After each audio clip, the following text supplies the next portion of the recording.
Good morning students. Siddhi Hindi Vidyalaya में online classes में फिर से एक बार आपका स्वागत है। 10वीं वाले बच्चे, हिंदी विषय के भीतर हमारा ये जो लेसन चल रहे हैं उसमें हमारा पहला ये जो लेसन है वो पद के ऊपर आधारित है। शुरुआत के पहले वीडियो में मैंने आपको इसके रचयिता, पद के रचयिता सूरदास का परिचय दिया था। इसके साथ साथ काव्य के बारे में यानी पद के बारे में थोड़ी बहुत बातें मैंने आपको बताई थी कि इसमें श्री कृष्ण जब चले जाते हैं तब वो उद्धव के हाथों संदेश भिजवाते हैं योग साधना का, और उद्धव का संदेश सुनकर गोपियाँ और भी ज़्यादा दुखी और व्यथित हो जाती हैं, विरह वेदना में जलने लगती है और तरह तरह की उपालना यानी कि तरह तरह की बातें उद्धव को सुननी पड़ती है।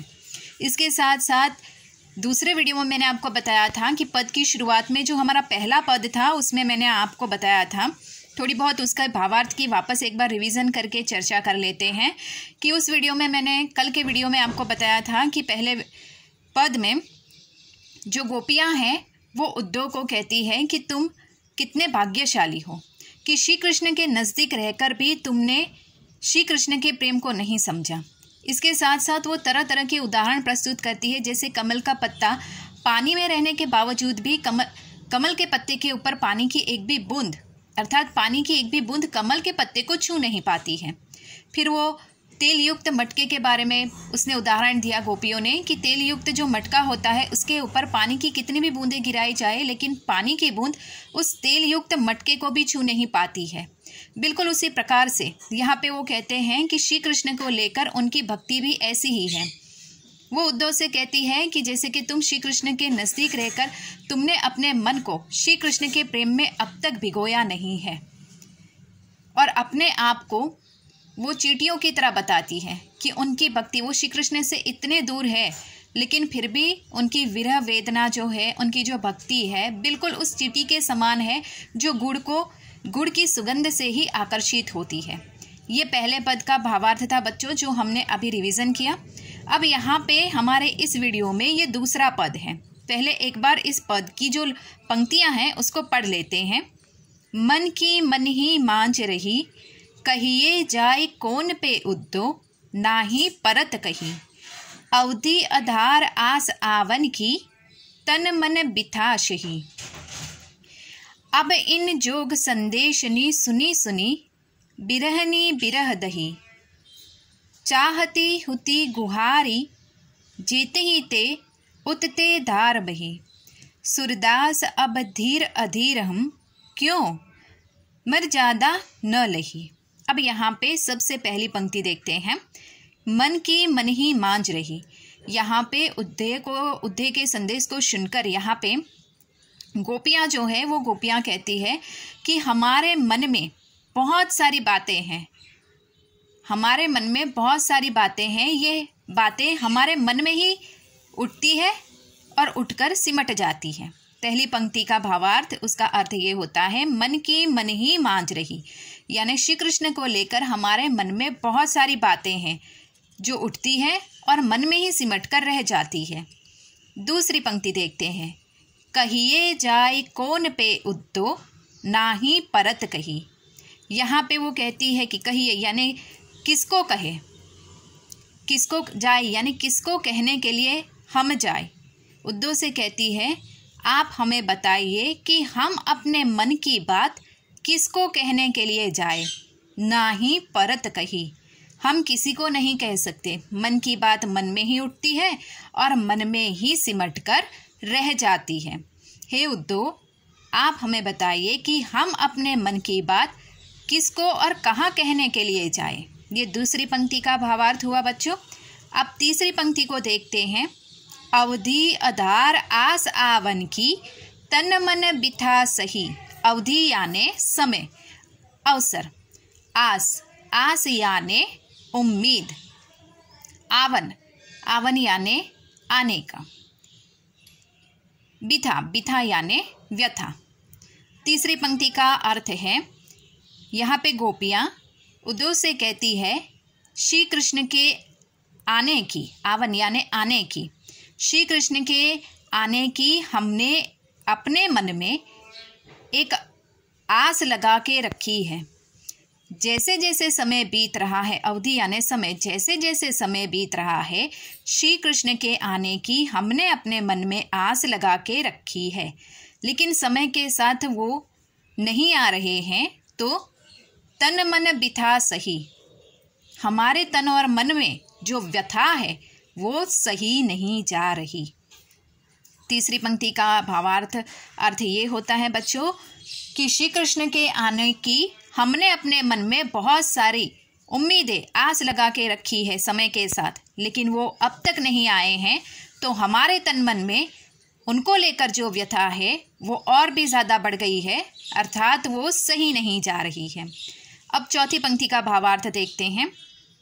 अब इन जोग संदेशनी सुनी सुनी, बिरहनी बिरह दही।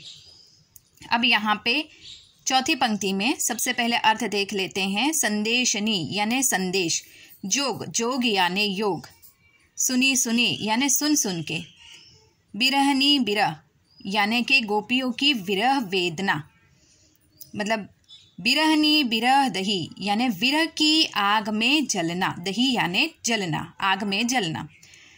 अब अर्थ देख लेते हैं बच्चों।